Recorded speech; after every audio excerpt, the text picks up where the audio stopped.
ನವಮಿಯ ದಿಟ್ಟ ಮಾತಿಗೆ ಸಿಟ್ಟಾದರೂ ಅವಳ ದೊಡ್ಡಮ್ಮ, ಏನೇ ಹೊರ್ಗಡೆ ಕೆಲ್ಸಕ್ಕೆ ಹೋಗ್ತಾ ಇದೀಯಾ, ಯಾರ್ಯಾರೋ ಏನೇನೋ ಹೇಳ್ಕೊಟ್ರು ಅಂತ ಇಲ್ಲಿ ಬಂದು ಬಾಲ ಬಿಚ್ತಾ ಇದೀಯಾ? ಎಲ್ಲಿಗೆ ಹೋಗ್ತೀಯಾ? ನಮ್ಮನ್ ಬಿಟ್ರೆ ಇನ್ಯಾರಿದ್ದಾರೆ ನಿಮ್ಗೆ ದಿಕ್ಕು? ನಾಲ್ಕಾಸು ಕೈಗೆ ಬಂದ್ಬಿಟ್ರೆ ಸಾಕು, ರೆಕ್ಕೆ ಪುಕ್ಕ ಎಲ್ಲ ಬಂದ್ಬಿಡುತ್ತಲ್ವಾ? ಏನೇ ಅಂದೆ? ಮತ್ತೆ ತಂಗ್ಳನ್ನ ಅಳಸಿದ ಅನ್ನ ಅಂತ ಅಲ್ವಾ? ಯಾಕೆ, ಅದು ಅನ್ನನೇ ತಾನೇ? ನಿಮ್ಮನ್ನ ಸಾಕ್ತಾ ಇರೋದೇ ದೊಡ್ಡದು, ಅದರ ಮಧ್ಯದಲ್ಲಿ ಮೃಷ್ಟಾನ್ನ ಬೇರೆ ಬಡಿಸ್ಬೇಕಿತ್ತ ನಾನು? ಇಲ್ಲ ಸಲ್ಲದ ಮಾತುಗಳನ್ನ ಆಡ್ಕೊಂಡು ಯಾಕೆ ಕೂರ್ತಿದೀಯಾ? ಕೆಲಸ ನೋಡ್ಕೋ ಹೋಗ್ ಎಂದು ಉಡಾಫೆಯಲ್ಲೇ ಬೈದು ಕೋಪದಿಂದ ಹೋಗುತ್ತಿದ್ದವರನ್ನ ಮತ್ತೆ ತಡೆಯಿತು ಅವಳ ಮಾತು. ತಂಗ್ಳನ್ನ ಅಳಸಿದ ಅನ್ನ ಅನ್ನನೇ ಅಲ್ವಾ ದೊಡ್ಡಮ್ಮ? ಮತ್ತೆ ಅದು ಅನ್ನನೇ ಅಂದ್ಮೇಲೆ ನೀವು ಕೂಡ ಅದನ್ನೇ ತಿನ್ಬೋದಲ್ಲ? ಏನೇ, ನನಗೆ ಅಳಸಿದ ಅನ್ನ ತಿನ್ನು ಅಂತ ಹೇಳ್ತೀಯ ನೀನು? ಎಷ್ಟೇ ಧೈರ್ಯ ನಿಂಗೆ? ಬಿಟ್ಟಿಯಾಗಿ ನಾನು ಹಾಕ್ತಿರೋದನ್ನ ತಿಂತಿರೋ ಬಿಕಾರಿ ನೀನು, ನನಗೆ ಅಂತೀಯ ಎಂದವರು ಅವಳ ಬಳಿಗೆ ಬಂದು ಮನಸ್ಸೋ ಇಚ್ಛೆ ಕೆನ್ನೆಗೆ ಬಾರಿಸಿದರು. ಬೀಳುತ್ತಿದ್ದ ಏಟಿನ ಸದ್ದಿಗೆ ಒಳಗಡೆ ಇದ್ದ ನಕ್ಷತ್ರ ಹೊರಗೋಡಿ ಬಂದಿದ್ದಳು. ರಾಕ್ಷಸಿಯಂತೆ ಒಡೆಯುತ್ತಿದ್ದ ದೊಡ್ಡಮ್ಮ ಅವಳ ಕೈಯಲ್ಲಿ ನರಳುವ ಹೂವಿನಂತೆ ತತ್ತರಿಸುತ್ತಿದ್ದ ತನ್ನಕ್ಕ ಇಬ್ಬರನ್ನೂ ನೋಡಿ ಅವಳ ಅಮ್ಮ ಹೇಳಿದ ಮಾತುಗಳು ನೆನಪಾಗಿದ್ದವು. ಮುಗ್ದೆ ನವಮಿ, ನೀನು ಅವಳ ಜೊತೆ ನಿಲ್ಬೇಕು ಯಾವಾಗ್ಲೂ. ಈ ಮಾತುಗಳನ್ನು ಪದೇ ಪದೇ ಯಾಕೆ ಹೇಳುತ್ತಿದ್ದಳು ತನ್ನಮ್ಮ ಎಂಬುದು ಅರ್ಥವಾಗಿತ್ತು ಹುಡುಗಿಗೆ. ಅವರು ಬಾರದ ಊರಿಗೆ ಹೋಗುವುದು ತಿಳಿದಿದ್ದಕ್ಕೆ ಅಲ್ಲವೇ ಎಚ್ಚರಿಸಿದ್ದು ಮಕ್ಕಳನ್ನು. ತಾಯಿ ಇದ್ದರೂ ಇಲ್ಲದಿದ್ದರೂ ಸದಾ ಮಕ್ಕಳನ್ನು ರಕ್ಷಿಸುವುದು ಅವಳ ಕರ್ತವ್ಯ. ಮಾತಲ್ಲಾಗಲಿ ಬಲದಲ್ಲಾಗಲಿ ನವಮಿಗಿಂತ ಹೆಚ್ಚು ನಕ್ಷತ್ರ. ಇರುವ ಒಂದು ಆಸರೆಯನ್ನು ಕಳೆದುಕೊಳ್ಬಾರ್ದು ಅಂತ ಇಷ್ಟು ದಿನಗಳ ಮಟ್ಟಿಗೆ ಸಾವಕಾಶವಾಗಿ ತಡೆದುಕೊಂಡಿದ್ದಳು ಕೋಪವನ್ನು. ಯಾವಾಗ ತನ್ನಕ್ಕನ ಮೇಲೆ ಇಂಥ ಕ್ರೌರ್ಯವನ್ನು ನೋಡಿದಳು, ಅವಳ ತಾಳ್ಮೆಯು ಸತ್ತು ಸ್ಮಶಾನ ಸೇರಿತ್ತು. ದುಡು ದುಡು ಎಂದು ಬಂದವಳೆ ಅವಳ ದೊಡ್ಡಮ್ಮನನ್ನು ದೂಡಿಯೇ ಬಿಟ್ಟಿದ್ದಳು. ನೀವೇನ್ ರಾಕ್ಷಸಿ ರೂಪದಲ್ಲಿರುವ ಮನುಷ್ಯಳಾ? ನಿಮ್ಗೂ ನಮ್ಮಷ್ಟೇ ವಯಸ್ಸಿರೋ ಇಬ್ರು ಮಕ್ಳಿದ್ದಾರೆ, ಒಂಚೂರು ಕರುಣೆ ಇಲ್ಲದೆ ಹೊಡಿತಾ ಇದೀಯಲ್ಲ? ನಮ್ಮ ಜೀವನ ನಮ್ಮಿಷ್ಟ, ನಾವು ನೋಡ್ಕೋತೀವಿ. ನಿಮಗೆ ಹೊಡೆಯೋಕ್ಕೆ ಅಧಿಕಾರ ಕೊಟ್ಟವ್ರ್ಯಾರು? ನಮ್ಮ ಅಮ್ಮನೇ ಒಂದೇ ಒಂದು ದಿನಾನೂ ಏಟು ಹೊಡೆದಿಲ್ಲ ನಮಗೆ, ಗೊತ್ತಾ ನಿಮಗೆ? ಒಂದೇ ಒಂದು ದಿನ ನಮಗೆ ಕೊಟ್ಟಿರುವ ರೀತಿ ಅನ್ನನ ನೀವೇ ತಿಂದು ನೋಡಿ, ಅವತ್ತು ಗೊತ್ತಾಗುತ್ತೆ ನಿಮಗೆ. ನಮ್ಮಮ್ಮ ಬದುಕಿದ್ದಾಗ ಚಂದವಾಗಿ ಮಾತಾಡ್ತಿದ್ರಲ್ಲ, ನಿಮ್ಮ ಬುದ್ಧಿ ಎಂಥದ್ದು ಅಂತ ಗೊತ್ತಿರಲಿಲ್ಲ ನೋಡಿ ನಮ್ಮಮ್ಮಂಗೆ. ನಮ್ಮ ಅಕ್ಕ ತುಂಬ ಪಾಪದವಳು, ನಿಮಗೆ ಎದುರು ಮಾತಾಡಿ ಹೊಡೆತ ಕೂಡ ತಿಂತಾ ಇದ್ದಾಳೆ. ಆದರೆ ನಾನು ಆ ಥರ ಅಲ್ಲ, ನೆನಪಲ್ಲಿ ಇಟ್ಕೊಳ್ಳಿ. ಹೇಗೆ ಹೋಗೋದು ಅಂತ ನಿರ್ಧಾರ ಮಾಡಿ ಒಳ್ಳೆ ಮಾತಲ್ಲಿ ಹೋಗ್ಬೇಕು ಅಂತ ಅಂದ್ಕೊಂಡಿದ್ದೆ. ಆದರೆ ನಿಮ್ಮಂಥವ್ರಿಗೆ ಅದೆಲ್ಲ ಸರಿಯಾಗಲ್ಲ. ಮಹಾಮಂಗಳಾರತಿ ಮಾಡಿನೇ ಹೋಗ್ಬೇಕು ಅಂತ ನಿಮ್ಮ ಮನೇಲಿ ಬರ್ಕೊಂಡಿದ್ರೆ ನಾವೇನು ಮಾಡೋಕ್ಕಾಗುತ್ತೆ? ಆ ನಿಮ್ಮ ಸೋಕಾಲ್ಡ್ ಅಣ್ಣನಿಗೆ ಹೇಳ್ಬಿಡಿ, ನಮ್ಮ ಹತ್ರ ಇರೋದನ್ನೆಲ್ಲ ಕಿತ್ಕೊಂಡು ನಮ್ಮನ್ನ ಇಷ್ಟು ದಿನ ಇಷ್ಟು ಚೆನ್ನಾಗಿ ನೋಡ್ಕೊಂಡಿದ್ದಕ್ಕೆ ಒಂದು ಬಿಟ್ಟಿಯಾಗಿ ಥ್ಯಾಂಕ್ಸ್ ಅಂತ. ತಂಗಿಯ ಈ ಪರಿಯ ಸಿಟ್ಟಿನ ಮಾತುಗಳಿಗೆ ನವಮಿಯೇ ಆಶ್ಚರ್ಯಗೊಂಡಳು. ಅವಳ ದೊಡ್ಡಮ್ಮ ದೊಡ್ಡಪ್ಪ ಅವರ ಮಕ್ಕಳು ಎಲ್ಲ ಕಣ್ಬಿಟ್ಟುಕೊಂಡು ನೋಡುತ್ತಿದ್ದಂತೆ ತನ್ನಕ್ಕನನ್ನು ಎಳೆದುಕೊಂಡು ರೂಮ್ಗೆ ಹೋದವಳು ಇರಬರುವ ಬಟ್ಟೆ ಬ್ಯಾಗ್ಗಳನ್ನೆಲ್ಲ ಎತ್ತಿಕೊಂಡು ನವಮಿಯ ಕೈ ಹಿಡಿದು ದರದರನೆ ಬಾಗಿಲಿನಿಂದ ಹೊರ ಹೋದವಳು ಮಿಂಚುವಷ್ಟು ಮಿಂಚಿನ ವೇಗದಲ್ಲಿ ಮರೆಯಾಗಿ ಹೋದಳು. ತಮ್ಮನ್ನೇ ಅವಮಾನ ಮಾಡಿ ಹೋದ ಅಕ್ಕ ತಂಗಿ ಇಬ್ಬರನ್ನು ನೆನೆದು ಒಳಗೊಳಗೆ ಕುದಿದು ಹೋದರು ಅವರ ದೊಡ್ಡಮ್ಮ. ಅಲ್ಲಿಂದ ಆಟೋ ಸ್ಟ್ಯಾಂಡ್ನ ತನಕ ಬಂದವಳು ಸಿಡಿಯುತ್ತಿದ್ದ ಸಿಟ್ಟನ್ನು ಒಡವೆಯಾಗಿಸಿಕೊಂಡವಳು ತುಸು ಮೆತ್ತಗಾಗಿ ಮೆಲ್ಲಗೆ ನವಮಿಯ ಕಡೆ ನೋಡಿದರೆ ಅವಳದ್ದು ಸಾಗುತ್ತಿದ್ದ ದಾರಿಯ ಕಡೆಗೆ ಚೈತನ್ಯವಿಲ್ಲದ ನೋಟ, ಶೂನ್ಯ ಭಾವವೊಂದು ಅವಳೆದೆಯಲ್ಲಿ ರಾಜ್ಯಭಾರ ನಡೆಸುತ್ತಿತ್ತು. ಅವಳ ಬಿಳಿ ಕೆನ್ನೆ ಮೇಲೆ ಮೂಡಿದ್ದ ಬೆರಳಚ್ಚುಗಳು ರಾತ್ರಿಯೆಲ್ಲ ನಿದ್ದೆ ಇಲ್ಲದೆ ಕಳೆದಿದ್ದಕ್ಕಾಗಿ ಕೆಂಪೇರಿದ ಕಣ್ಣುಗಳು, ಪದೇ ಪದೇ ಗಟ್ಟಿಯಾಗುವ ತವಕದಲ್ಲಿ ನೆಲ ಕಚ್ಚುತ್ತಿದ್ದ ಅವಳ ಆತ್ಮವಿಶ್ವಾಸ, ಯಾವ ಭಾವ ಇಲ್ಲದೆ ದಟ್ಟಿಸುತ್ತಿದ್ದ ದೀನ ನೋಟದಲ್ಲಿದ್ದ ನೋವು ಯಾರೆಡೆಗೆ? ಆ ಭಾವದಲ್ಲೇನಿದೆ? ಅವಳನ್ನೇ ದಿಟ್ಟಿಸುತ್ತಿದ್ದ ನಕ್ಷತ್ರಳಿಗೂ ತಿಳಿಯದಾಗಿತ್ತು. ಯಾಕೆ ಅವರು ಅಷ್ಟು ಹೊಡಿತಾ ಇದ್ರು ಸುಮ್ಮನೆ ನಿಂತಿದ್ದೆ? ತಿರುಗಿಸಿ 4 ಬಿಡಬೇಕಿತ್ತು. ಈಗ ಎಲ್ಲೋಗೋದು, ಏನು ಮಾಡೋದು? ಯಾವುದು ಮನೆ ಅಂದಲ್ಲ ಅವಳನ್ನು ಕೇಳುತ್ತಲೇ ಹಿಂದೆಯೇ ಚಿಂತೆ ಹತ್ತಿದಾಗ ತನ್ನ ಆತಂಕ ತೋರಿದಳು ನಕ್ಷತ್ರ. ಸಿಟ್ಟು ಕೋಪವೆಲ್ಲ ಈಗ ಮೂಲೆಯಲ್ಲಿದ್ದ ಕಸದಂತೆ. ಬ್ಯಾಗಲ್ಲಿದ್ದ ನವಮಿಯ ಫೋನ್ ಬಡಿದುಕೊಂಡಾಗ ತೆಗೆದುಕೊಂಡ ನಕ್ಷತ್ರಳೆ ಲಕ್ಷ್ಮಿ ತೋರಿಸುತ್ತಿದ್ದ ಹೆಸರನ್ನು ನೋಡಿ ಕರೆಯನ್ನು ಸ್ವೀಕರಿಸಿದಳು. ಫೋನ್ ತೆಗೆದ ಮರುಕ್ಷಣವೇ ಮನೆ ರೆಡಿ ಇರುವುದಾಗಿ, ನೀನು ಈಗಲೇ ಬಾ ಎಂದು ಒಂದೇ ಸಮನೆ ಅತ್ಲಿಂದ ಬಡಬಡಿಸುತ್ತಿದ್ದಳು ರಾಜಲಕ್ಷ್ಮಿ. ಅವಳ ಬಳಿ ಎಂದೂ ಮಾತನಾಡದ ನಕ್ಷತ್ರ ನವಮಿಯ ಬಾಯಲ್ಲಿ ಲಕ್ಷ್ಮಿಯ ಬಗ್ಗೆ ಕೇಳಿದ್ರಿಂದ ಅವಳಿಗೆ ಇಲ್ಲಿ ನಡೆದ ಎಲ್ಲ ವಿಷಯಗಳನ್ನು ವಿವರಿಸಿ ತಾವೀಗ ಆಟೋ ಸ್ಟ್ಯಾಂಡ್ನಲ್ಲಿ ನಿಂತಿರುವುದಾಗಿ ತಿಳಿಸಿದಳು. ಎಲ್ಲವನ್ನೂ ಆಲಿಸಿದ್ದ ಲಕ್ಷ್ಮಿ ನವಮಿ ಸ್ಥಿತಿಗೆ ಮರುಗಿದಳು ಮತ್ತು ತಡ ಮಾಡದೆ ತಾನು ಹೇಳಿದ ಅಡ್ರೆಸ್ಗೆ ಬರುವಂತೆ ನಕ್ಷತ್ರಳಿಗೆ ಅಡ್ರೆಸ್ ತಿಳಿಸಿದಳು.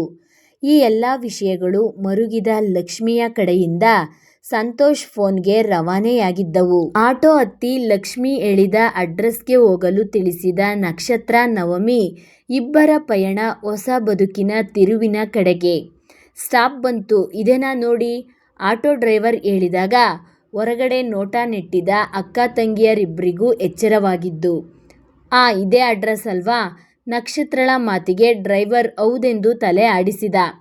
ನಕ್ಷತ್ರ ಕೆಳಗಿಳಿದು ಲಗೇಜ್ಗಳನ್ನು ತೆಗೆದುಕೊಳ್ಳುತ್ತಿದ್ದರೆ ನವಮಿ ಇಳಿದು ತಾನು ಕೂಡ ಅವಳಿಗೆ ಸಹಾಯ ಮಾಡಿದಳು. ಆಟೋ ಫೀಸನ್ನು ಕೊಡಲು ಪರ್ಸ್ ತುಂಬ ತಡಕಾಡಿದರೂ ಅವಳ ಬಳಿ ಇರುವುದು 50 ರೂಪಾಯಿ. ಆ ಡ್ರೈವರ್ಗೆ ಪಾವತಿಸಬೇಕಾದದ್ದು 150 ರೂಪಾಯಿಗಳು. ಆತಂಕದಲ್ಲಿ ಇನ್ನೂ ಹುಡುಕಾಡಿದಳು ನವಮಿ. ಅದಕ್ಕಿಂತ ಹೆಚ್ಚು 1 ರೂಪಾಯಿ ಕೂಡ ಸಿಗಲಿಲ್ಲ. ಅವಳನ್ನೇ ನೋಡುತ್ತಿದ್ದ ಆ ಆಟೋ ಡ್ರೈವರ್ಗೆ ಅನುಮಾನ, ದುಡ್ಡು ಇರುವುದಾ ಇಲ್ವಾ ಎಂದು. ಬೇಗ ಬೇಗ ದುಡ್ಡು ಕೊಡಿ, ನನಗೆ ಇನ್ನೂ ಬೇರೆ ಕಡೆಗಳ ಕೆಲಸ ಇದೆ. ಒಂದ್ಸಲ ದುಡ್ಡು ಕೊಡೋಕ್ಕೆ ಅದೆಷ್ಟು ಹೊತ್ತು ಮಾಡ್ತೀರೋ ಎಂದು ಅಸಮಾಧಾನದಲ್ಲಿ ಬೈದರೆ ನವಮಿ ಮತ್ತೆ ತನ್ನ ಹುಡುಕಾಟ ನಡೆಸಿದಳು. ಅಕ್ಕ, ಅಮೌಂಟ್ ಇಲ್ವಾ? ನಕ್ಷತ್ರಳು ಗಾಬರಿಯಿಂದ ಕೇಳಿದರೆ ಇಲ್ಲ ಎಂದು ತಲೆ ಆಡಿಸಿದ್ದಳು ನವಮಿ. ನಕ್ಷತ್ರ ಕೂಡ ಆತಂಕದ ಮುಖ ಮಾಡಿ ಡ್ರೈವರ್ ಕಡೆಗೆ ನೋಡಿ, ಸರ್, 150 ಕೊಡುವಷ್ಟು ಅಮೌಂಟ್ ನಮ್ಮತ್ರ ಇಲ್ಲ, ಪ್ಲೀಸ್ 50 ರೂಪೀಸ್ ಇದೆ ತಗೊಳ್ಳಿ ಎಂದು ಮನವಿ ಮಾಡಿ ನವಮಿ ಕೈಯಲ್ಲಿದ್ದ ದುಡ್ಡನ್ನು ಕಿತ್ತು ಅವರ ಕೈಗಿಡಲು ಹೋದಳು. ಅಲೋ, ಏನಮ್ಮ, ಏನು ಮಾತಾಡ್ತಾ ಇದ್ದೀರಾ ನೀವು? ಕೊಡೋಕ್ಕೆ ದುಡ್ಡಿಲ್ಲ ಅಂದರೆ ಆಟೋ ಯಾಕೆ ಹತ್ಬೇಕಿತ್ತು? ನಮಗೆ ಬರೋದೇ ದಿನಗೂಲಿ, ಅದರಲ್ಲೂ ಹೋಗ್ಲಿ ಪಾಪ ಇಬ್ಬರೇ ಹೆಣ್ಮಕ್ಳು ಅಂತ 50 ರೂಪಾಯಿ ಕಡಿಮೆ ಮಾಡಿದ್ದೀನಿ. ಮಿಕ್ಕಿದ್ದು ದುಡ್ಡು ಕೂಡ ಕೊಡೋಕ್ಕಾಗಲ್ಲ ಅಂತ ಹೇಳ್ತಿರಲ್ಲ. ನಂಗೆ ಅದೆಲ್ಲ ಗೊತ್ತಿಲ್ಲ. ನನಗೆ 150 ರೂಪಾಯಿ ಬೇಕಂದರೆ ಬೇಕು, ಕೊಡಿ ಈಗಲೇ ಎಂದು ಜೋರು ಮಾಡಿ ಜಗಳ ಶುರು ಮಾಡಿದ್ದ. ಸರ್, ಇನ್ಮೇಲಿಂದ ಇಲ್ಲೇ ಇರ್ತೀವಿ, ಯಾವಾಗಾದರೂ ಬಂದಾಗ ಕೊಡ್ತೀವಿ, ಪ್ಲೀಸ್ ಜಗಳ ಮಾಡಬೇಡಿ, ನವಮಿ ಮುಕ್ತವಾಗಿ ಬೇಡಿದಳು. ಎಲ್ಲಿಂದ ಬರ್ತೀರಮ್ಮ ನೀವೆಲ್ಲ? ನಮ್ಮ ಕರ್ಮ, ಅದೆಲ್ಲ ಆಗೋದಿಲ್ಲ ಅಂದರೆ ಆಗೋದಿಲ್ಲ, ಈಗಲೇ ಕೊಡಿ ಅಷ್ಟೇ. ಅವನು ಜೋರಾಗಿ ಕಿರುಚಾಡಲು ಅಕ್ಕಪಕ್ಕದ ಜನರು ತಿರುಗಿ ನೋಡಿದರು. ಸರ್, ಪ್ಲೀಸ್ ಸ್ವಲ್ಪ ನಿಧಾನವಾಗಿ ಮಾತಾಡಿ, ನಾವೇನು ಕೊಡೋದಿಲ್ಲ ಅಂತ ಹೇಳ್ತಿಲ್ಲ. ಈಗ ನಮ್ಮ ಹತ್ರ ದುಡ್ಡಿಲ್ಲ, ಪ್ಲೀಸ್ ಸರ್, ಗಲಾಟೆ ಮಾಡಬೇಡಿ ಪ್ಲೀಸ್, ಪರಿಪರಿಯಾಗಿ ಕೇಳಿಕೊಂಡಳು ನವಮಿ. ಅಲ್ಲಮ್ಮ, ಯಾರಾದರೂ ನಿನಗೂ ದುಡ್ಡು ಕೊಡದೇ ಇದ್ದು ಮೋಸ ಮಾಡಿದರೆ ಸುಮ್ಮನೆ ಇರ್ತಾ ಇದ್ದ ನೀನು? ಏನೋ ಇಬ್ಬರೇ ಹುಡುಗಿರು ಅಂತ ಡಿಸ್ಕೌಂಟ್ ಮಾಡಿ ಕರ್ಕೊಂಡು ಬಂದೆ. ಈಗಲೂ ನೀವು ಹ್ಞೂ ಅಂದರೆ ಪೂರ್ತಿ ಡಿಸ್ಕೌಂಟ್ ಮಾಡಿಬಿಡ್ತೀನಿ ನೋಡಿ, ಯೋಚನೆ ಮಾಡಿ ಎಂದವನು ಕೊಂಚ ವಕ್ರವಾಗಿ ನಗುತ್ತಾ ತನ್ನ ಮೀಸೆ ತೀಡಿದ. ಮೇಲ್ಕಾಣಿಸೋಕೆ ಎಷ್ಟೇ ಸಭ್ಯರಾಗಿ ಕಂಡರೂ ಕೆಲ ಗಂಡಸರ ನಿಜವಾದ ಅಸಲಿಯತ್ತು ಬೆರಳೆಣಿಸುವಿಕೆಯಲ್ಲಿ ಹೊರಬರುವುದು ವಿಷಾದನೀಯ. ನಿಮ್ಮ ಜನ್ಮಕ್ಕೆ ಅದೇನಂತ ಮಾತಾಡ್ತಿರೋ? ನಿಮ್ಮಂಥವರನ್ನು ಬೀದಿಲ್ ನಿಲ್ಲಿಸಿ ಹೊಡೆದ್ರೂ ಕಡಿಮೆ. ನಕ್ಷತ್ರ ಹಲ್ಲು ಕಿತ್ತ ಹಾವಿನಂತೆ ಬುಸುಗುಡುತ್ತಿದ್ದಳು. ಏನೇ, ಕೊಡೋಕೆ ದುಡ್ಡಿಲ್ಲದೆ ಇದ್ರೂ ನನ್ನನ್ನೇ ಬೀದಿಯಲ್ಲಿ ನಿಲ್ಲಿಸಿ ಹೊಡೆಯೋ ಮಾತಾಡ್ತೀಯಾ? ಎಷ್ಟೇ ಧೈರ್ಯ ನಿಂದು ಎಂದು ಅವಳ ಮೇಲೆ ನಡು ರೋಡಲ್ಲಿ ಕೈ ಎತ್ತುವಷ್ಟರಲ್ಲಿ ದುರ್ಗಿ ರೀತಿ ಅವತಾರ ತಾಳಿದ ನವಮಿ ರಪ್ಪನೆ ಅವನ ಕೆನ್ನೆಗೆ ಬಾರಿಸಿಬಿಟ್ಲು. Good, very good my dear girl. ಆ ಕಡೆಯಿಂದ ಕೇಳಿಬಂದ ಗಟ್ಟಿ ಧ್ವನಿಗೆ ಎಲ್ಲರೂ ಅತ್ತ ತಿರುಗಿದರು. ಅದಷ್ಟೇ ಅಲ್ಲದೆ ಇಲ್ಲಿನ ಜಗಳದ ಸದ್ದಿಗೆ ಸುತ್ತಮುತ್ತ ಈ ಬೆಂಗಳೂರಿನಲ್ಲಿ ಯಾವುದಕ್ಕೂ ತಲೆ ಕೆಡಿಸಿಕೊಳ್ಳದ ಜನರ ನಡುವೆ ಒಂದಿಬ್ಬರು ಗುಂಪು ಕೂಡಲು ಶುರು ಮಾಡಿದ್ದರು. ಈ ಥರದ ಘಟನೆಗಳು ನಡೆದಾಗ ನಾವು ಎಲ್ಲಿ ಹೇಗೆ ರಿಯಾಕ್ಟ್ ಮಾಡ್ತೀವಿ ಅನ್ನೋದು ನಮ್ಮ ಧೈರ್ಯನ ತೋರಿಸುತ್ತೆ. ದುಡ್ಡು ಬೇಕಿದ್ದರೆ ದುಡ್ಡು ಕೇಳು, ಆದರೆ ಹುಡುಗಿಯರನ್ನು ಕೇಳಬೇಡ. ಹೆಣ್ಣನ್ನ ಪೂಜಿಸೋ ಸಂದೇಶ ಕೊಟ್ಟಿದ್ದು ಇಂಡಿಯಾ. ಈ ಲೈನ್ನ ಬದಲಾಯಿಸೋ ರೀತಿ ಹೆಣ್ಣು ಭಕ್ಷಕರ ದೇಶ ಮಾಡಬೇಡ. Mind it. ತಗೋ, ಇದು ನನ್ನ ದುಡ್ಡು, ನನ್ನ ಸ್ವಂತ ದುಡಿಮೆಯಲ್ಲಿ ದುಡಿದ ದುಡ್ಡು. ಈ ದುಡ್ಡಲ್ಲಿ ಚಡ್ಡಿ ಹಾಕ್ಕೊಂಡು ಇದೇ ರೋಡಲ್ಲಿ ಓಡಾಡು. ನಿನ್ನ ಮಾತುಗಳಿಗೆ ನಿನಗೆ ನಾಚಿಕೆ ಆಗಬೇಕು. ಗೆಟ್ ಲಾಸ್ಟ್ ಫಾರ್ ಇಯರ್ ಎಂದು ತಮ್ಮ ಚೂಪು ಮಾತುಗಳಲ್ಲಿ ಅವನನ್ನು ಚುಚ್ಚಿ ದುಡ್ಡನ್ನು ಎಸೆದವರು ಅವನನ್ನು ಕೋಪದಿಂದ ನೋಡುತ್ತಿದ್ದರು. Vijay Prakhyat Desai. The woman power of ಎಂದೇ ಒಂದು ಕಾಲದಲ್ಲಿ ಪ್ರಖ್ಯಾತಿ ಪಡೆದಿದ್ದ ವಿಜಯರಾಣಿ ಅಲ್ಲಿದ್ದದ್ದು ನಿವೃತ್ತಿ ಹೊಂದಿದ ಪೊಲೀಸ್ ಅಧಿಕಾರಿ ವಿಜಯರಾಣಿ ಪ್ರಖ್ಯಾತ್ ದೇಸಾಯಿ.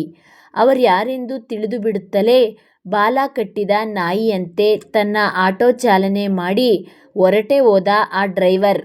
ನವಮಿ ನಕ್ಷತ್ರ ಕಡೆ ತಿರುಗಿದ್ದವರೇ ತಮ್ಮ ಶೂಲೇಸ್ ಕಟ್ಟುತ್ತಾ ಗರ್ಲ್ಸ್ ಡೋಂಟ್ ಪ್ಯಾನಿಕ್ ಕಮ್ ಎಂದು ಇಬ್ಬರನ್ನ ಕರೆದುಕೊಂಡು ಹೆಜ್ಜೆ ಹಾಕುತ್ತಾ ಪ್ರಶ್ನೆ ಮಾಡಿದರು. ನಕ್ಷತ್ರ ಲಕ್ಷ್ಮಿ ಹೇಳಿದ್ದ ಅಡ್ರೆಸ್ಸನ್ನು ಚಾಚೂ ತಪ್ಪದೆ ಅವರೆದುರು ಹೇಳಿದಳು. ಏನು ಹೆಸರು ನಿಮ್ಮಿಬ್ರದ್ದು? ಏನು ಮಾಡ್ತಾ ಇದ್ದೀರಾ? ನಾನು ನಕ್ಷತ್ರ, PU ಸೆಕೆಂಡ್ ಇಯರಲ್ಲಿ ಓದ್ತಾ ಇದ್ದೀನಿ. ಮುಂದೆ ಇಂಜಿನಿಯರಿಂಗ್ ಓದಬೇಕು ಅಂತ ತುಂಬ ಆಸೆ ಇದೆ. ಇವರು ನಮ್ಮ ಅಕ್ಕ ನವಮಿ ಅಂತ, ಡಿಗ್ರಿ ಮುಗಿಸಿ ಕೆಲಸಕ್ಕೆ ಹೋಗ್ತಾ ಇದ್ದಾಳೆ ಎಂದು ಹೇಳಿ ನಿಲ್ಲಿಸಿದಳು ನಕ್ಷತ್ರ. ಓಕೆ, ಅಪ್ಪ ಅಮ್ಮ ಏನು ಮಾಡ್ತಾರೆ? ನೀವ್ಯಾಕೆ ಮನೆ ಅಡ್ರೆಸ್ ಹುಡ್ಕೊಂಡು ಬಂದಿದ್ದೀರಾ ಎಂದವರ ಮಾತಿಗೆ ನಕ್ಷತ್ರಳೇ ಉತ್ತರಿಸಿದಳು. ಅದು ಅಪ್ಪ ನಾವು ಚಿಕ್ಕವರಿದ್ದಾಗಲೇ ಹೊರಟೋದ್ರು.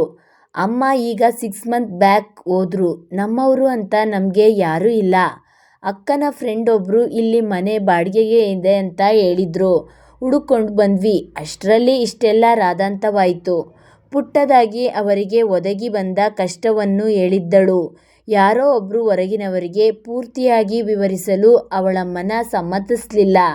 ಓ ಸಾರಿ ಡಿಯರ್ ಗರ್ಲ್ಸ್, ಬಟ್ ನೀವು ಹೋಗ್ತಾ ಇರೋ ದಾರಿ ತುಂಬಾ ಚೆನ್ನಾಗಿದೆ. ಯಾವುದನ್ನು ಮನಸ್ಸಿನಲ್ಲಿಟ್ಟುಕೊಂಡು ಹೇಳಿದರೂ ಇಬ್ಬರಿಗೂ ಅರ್ಥವಾಗಲಿಲ್ಲ. ಮಾತನ್ನು ಮುಂದುವರಿಸುತ್ತಾ, ನೀವು ಹೋಗ್ಬೇಕಾಗಿರೋ ಅಡ್ರೆಸ್ ನನಗೆ ಗೊತ್ತಿರೋದೇ, ಬನ್ನಿ ಎಂದವರು ಅವರ ಜೊತೆಯ ಸಣ್ಣದಾಗಿ ಜಾಗಿಂಗ್ ಮಾಡುತ್ತಾ ತುಸು ದೂರ ಸಾಗಿದ್ದರು. ಎದುರಾದ ದೊಡ್ಡದಾದ ಮನೆಯ ಮುಂದೆ ಲಕ್ಷ್ಮಿ ನಿಂತಿದ್ದಳು. ನವಮಿಯನ್ನು ನೋಡಿದೊಡನೆ ಓಡಿ ಬಂದು, ಎಷ್ಟೊತ್ತಿನಿಂದ ಕಾಯ್ತಾ ಇದ್ದೀನಿ. ವಿಜಯರಾಣಿ ಅವರನ್ನು ನೋಡಿ ಅರ್ಧಕ್ಕೆ ಮಾತು ನಿಲ್ಲಿಸಿದಳು. ಅವರಿಗೆ ಆಶ್ವಾಸನೆ ನೀಡಿದವರು ಅಲ್ಲಿಂದ ಸರಿದು ಹೋದರು ಆ ದೊಡ್ಡ ಮನೆ ಒಳಗೆ. ಲಕ್ಷ್ಮಿ ಅಂದರೆ ನೀವೇನಾ? ನಕ್ಷತ್ರ ಅನುಮಾನದಲ್ಲೇ ಕೇಳಿದಳು. ನವಮಿ ಮಾತ್ರ ಈಗಲೂ ಮೌನಿ. ನಾನೇ ಲಕ್ಷ್ಮಿ. ಯಾಕೆ ಬರೋಕೆ ಇಷ್ಟೊತ್ತಾಯ್ತು ಎಂದವಳ ಮಾತಿಗೆ ನಡೆದಿದ್ದನ್ನೆಲ್ಲ ವಿವರಿಸಿದಳು ನಕ್ಷತ್ರ. ಯಾವನವನು ಸಿಗ್ಲಿ ನನ್ನ ಕೈಗೆ ದುಷ್ಟ. ಹೆಣ್ಮಕ್ಳು ಓಡಾಡೋ ಆಗಿಲ್ಲ. ನನಗಾದ್ರೂ ಫೋನ್ ಮಾಡಬಾರ್ದಿತ್ತಾ? ಏನು ದಡ್ರು ಇದ್ದೀರಾ ಅಕ್ಕ ತಂಗಿ ಇಬ್ರು. ಸರಿ ಬನ್ನಿ ಮೊದಲು ಮನೆಗೆ ಹೋಗೋಣ ಎಂದು ನವಮಿ ಕೈಯಿಂದ ಲಗೇಜ್ ತೆಗೆದುಕೊಂಡಳು. ಸಿಸ್, ಓನರ್ ಹೇಗೆ? ಜನ ಒಳ್ಳೆಯವರು ತಾನೇ? ಏನು ಕಿರಿಕ್ ಇರೋದಿಲ್ಲ ಅಲ್ವಾ? ಚಿಂತಿಸುತ್ತಲೇ ಕೇಳುತ್ತಾ ನಡೆಯುತ್ತಿದ್ದ ನಕ್ಷತ್ರಳ ಮಾತಿಗೆ ನಕ್ಕ ಲಕ್ಷ್ಮಿ. ಜನ ಏನೋ ತುಂಬಾನೇ ಒಳ್ಳೆಯವರು. ಎಷ್ಟು ಒಳ್ಳೆಯವರು ಅಂತ ನಿಮಗೆ ಈಗಲೇ ಗೊತ್ತಾಗಿರುತ್ತೆ, ಬನ್ನಿ ಎಂದು ಅದೇ ದೊಡ್ಡ ಮನೆಯ ಒಳಗೆ ಕರೆದುಕೊಂಡು ಹೋದಳು. ಮನೆಯ ಹಾಲಿನಲ್ಲಿ ಅಂದಿನ ದಿನದ ಪೇಪರ್ ಓದುತ್ತಾ ಕುಳಿತಿದ್ದರು ವಿಜಯರಾಣಿ. ಆ ದೊಡ್ಡ ಮನೆಯಲ್ಲಿ ಬೇರೆ ಯಾರೂ ಇದ್ದಂತೆ ಕಾಣಲಿಲ್ಲ. ಮೇಡಮ್ ನೋಡಿ, ಇವರೇ ನಿಮ್ಮ ಗೆಸ್ಟ್ ಹೌಸ್ಗೆ ಬಾಡಿಗೆಗೆ ಬಂದಿರೋದು ಎಂದು ಲಕ್ಷ್ಮಿ ಸಣ್ಣದಾಗಿ ನಗುತ್ತಾ ಅವರಿಗೆ ಕಣ್ಣು ಹೊಡೆದರೆ, ವಿಜಯರಾಣಿಯವರು ಗಟ್ಟಿಯಾಗಿ ಗಂಭೀರವಾಗಿ ನಟಿಸುತ್ತಾ, ಗೊತ್ತಿದೆ, ನಮ್ಮ ಮನೆ ಹಿಂದೆ ಇರೋ ಮನೆನೇ ನಿಮಗೆ ಬಾಡಿಗೆಗೆ ಕೊಡ್ತಾ ಇರೋದು. ಇಬ್ಬರೇ ಹೆಣ್ಮಕ್ಳು, ನಿಮ್ಮ ಹುಷಾರಲ್ಲಿ ನೀವಿರಬೇಕು, ಗೊತ್ತಾಯ್ತಾ? ಏನೋ ಸ್ವಲ್ಪ ಕಷ್ಟದಲ್ಲಿದ್ದೀರಾ ಅಂತ ಲಕ್ಷ್ಮಿ ರಿಕ್ವೆಸ್ಟ್ ಮಾಡಿರೋದಕ್ಕೆ ಬಾಡಿಗೆ ಮತ್ತು ಅಡ್ವಾನ್ಸ್ ಎರಡೂ ಕಡಿಮೆ ಮಾಡಿದ್ದೀನಿ. ಅಡ್ವಾನ್ಸ್ ಇವಾಗಲೇ ಲಕ್ಷ್ಮಿ ಕೊಟ್ಟಿದ್ದಾಳೆ. ಇನ್ನು ಬಾಡಿಗೆ ಸರಿಯಾಗಿ ಕೊಟ್ಬಿಡಬೇಕು, ಏನು ಗೊತ್ತಾಯ್ತಾ ಎಂದವರ ಮಾತಿಗೆ ಅಚ್ಚರಿಪಟ್ಟರು ಅಕ್ಕ ತಂಗಿ ಇಬ್ಬರು. ಇವರ ಮನೆಗೇನಾ ನಾವು ಬಾಡಿಗೆಗೆ ಬಂದಿರುವುದು? ಈಗಲೂ ಅವರಿಗೆ ನಂಬಲಾಗುತ್ತಿಲ್ಲ. ಅವರ ಗೊಂದಲವನ್ನು ಮುಖಭಾವ ನೋಡಿಯೇ ತಿಳಿದುಕೊಂಡವರು, ನಾನು ಅದೇ ರೋಡಲ್ಲಿ ಡೈಲಿ ಜಾಗಿಂಗ್ ಹೋಗೋದು. ನೀವಿಬ್ರು ಆಟೋ ಡ್ರೈವರ್ ಹತ್ತಿರ ಮಾತಾಡ್ತಾ ಇರಬೇಕಾದ್ರೆ ಅಲ್ಲೇ ನಿಂತಿದ್ದೆ. ನಾನು ನೀವು ಏನು ಮಾಡ್ತೀರಾ ಅಂತ ನೋಡಬೇಕಿತ್ತಲ್ಲ. ನಾನು ಅಂದುಕೊಂಡಿದ್ದಕ್ಕಿಂತ ಸ್ಟ್ರಾಂಗ್ ಆಗಿ ರಿಯಾಕ್ಟ್ ಮಾಡಿದ್ರಿ. ಗುಡ್. ಈಗ ನಿಮಗಿದ್ದ ಕನ್ಫ್ಯೂಸ್ಗಳೆಲ್ಲ ಮುಗ್ದಿದ್ರೆ ಮನೆಗೋಗಿ ರೆಸ್ಟ್ ಮಾಡಿ ಎಂದವರು ಕುಡಿದಿದ್ದ ಕಾಫಿ ಕಪ್ ಎತ್ತಿಕೊಂಡು ಅಡಿಗೆ ಮನೆ ಕಡೆಗೆ ನಡೆದರು. ಲಕ್ಷ್ಮಿ ನಗು ಬೀರಿ ಇಬ್ರನ್ನು ಅಲ್ಲಿಂದ ಕರೆದುಕೊಂಡು ಆ ಮನೆ ಹಿಂದೆ ಇದ್ದ ಪುಟ್ಟ ಗೆಸ್ಟ್ ಹೌಸ್ಗೆ ಬಂದಳು. ಸಿಸ್, ಇದೇನಿದು? ಪುಟ್ಟ ಗೆಸ್ಟ್ ಹೌಸ್ ಅಂತೀರಾ? ನೋಡಿದ್ರೆ ಇಷ್ಟು ದೊಡ್ಡದಿದೆ. ಇಷ್ಟು ದೊಡ್ಡ ಮನೆಗೆ ಬಾಡಿಗೆ ಕಟ್ಟೋಕೆ ಆಗೋದಿಲ್ಲ. ಮತ್ತೆ ನಮ್ಮಿಬ್ಬರಿಗೆ ತುಂಬ ದೊಡ್ಡದಾಗಿ ಆಗೋಯ್ತು ಈ ಮನೆ. ಮನೆಯ ಒಳಾಂಗಣದಲ್ಲಿ ಸುತ್ತುತ್ತಾ ಕಣ್ಣಗಲಿಸಿ ಕೇಳಿದಳು ನಕ್ಷತ್ರ. ಎಷ್ಟೇ ದೊಡ್ಡದಾದರೂ ಏನು? ನೀವು ಎಲ್ಲಿ ಬಂದು ಸೇರಬೇಕೋ ಅಲ್ಲೇ ಸೇರಿದ್ದೀರಾ. ನಾನು ರಿಕ್ವೆಸ್ಟ್ ಮಾಡಿದ್ದೀನಲ್ವಾ ಮೇಡಮ್ ಹತ್ರ, ಅವರು ಬಾಡಿಗೆನ ಕಡಿಮೆನೇ ಹೇಳಿದ್ದಾರೆ. ಈಗ ಇಬ್ಬರು ರೆಸ್ಟ್ ಮಾಡಿ. ಇವತ್ತು ಕಾಲೇಜು ಕೆಲಸ ಯಾವುದೂ ಬೇಡ. ನಾನೇ ಊಟ ತಿಂಡಿ ತಗೊಂಡು ಬರ್ತೀನಿ. ಮನೆಗೋಗಿ ವಾಶ್ರೂಮ್ ಅಲ್ಲಿದೆ ನೋಡಿ, ಫ್ರೆಶ್ ಅಪ್ ಆಗಿ. ನಾನು ರೆಡಿಯಾಗಿ ತಿಂಡಿ ತಗೊಂಡು ಬರ್ತೀನಿ. ಸರ್ ಹತ್ರ ನಿನ್ನ ಲೀವ್ ಬಗ್ಗೆ ನಾನು ಹೇಳ್ತೀನಿ, ಓಕೆನಾ ನವಮಿ ಎಂದ ಲಕ್ಷ್ಮಿಯ ಮಾತಿಗೆ ಏನನ್ನೂ ಉತ್ತರಿಸದೆ ಕುಳಿತವಳ ಮತ್ತೆ ಕರೆದಾಗ ಎಚ್ಚೆತ್ತು ಸರಿ ಲಕ್ಷ್ಮಿ ಎಂದು ಅದೇ ನೆಲದ ಮೇಲೆ ಮುದುರಿ ಮಲಗಿಬಿಟ್ಟಳು. ಆಯಾಸ ಅವಳ ದೇಹಕ್ಕೂ ಮನಸ್ಸಿಗೂ ಅರಿವಾಗದೆ ಹೋಯಿತು. ಲಕ್ಷ್ಮಿಗೆ ಆದಷ್ಟು ಬೇಗ ಇದಕ್ಕೆಲ್ಲ ಒಂದು ಇತಿಶ್ರೀ ಆಡಬೇಕು ಎಂದು ಯೋಚಿಸಿದವಳು ಅಲ್ಲಿಂದ ಹೊರ ನಡೆದಳು. ಲಕ್ಷ್ಮಿ ರೆಡಿಯಾಗಿ ಇಬ್ಬರಿಗೂ ಕಾಫಿ ತಿಂಡಿ ತಂದು ಬಲವಂತವಾಗಿ ತಿನ್ನಿಸಿ ಆಫೀಸ್ನ ದಾರಿ ಹಿಡಿದರೆ, ಅದು ಇದು ಮಾತನಾಡುತ್ತಾ ನವಮಿಯನ್ನು ಸ್ವಲ್ಪ ಡೈವರ್ಟ್ ಮಾಡಿದ ನಕ್ಷತ್ರ ಓದುವುದಕ್ಕೆ ಕುಳಿತರೆ ನವಮಿ ಮಲಗಿಬಿಟ್ಟಳು.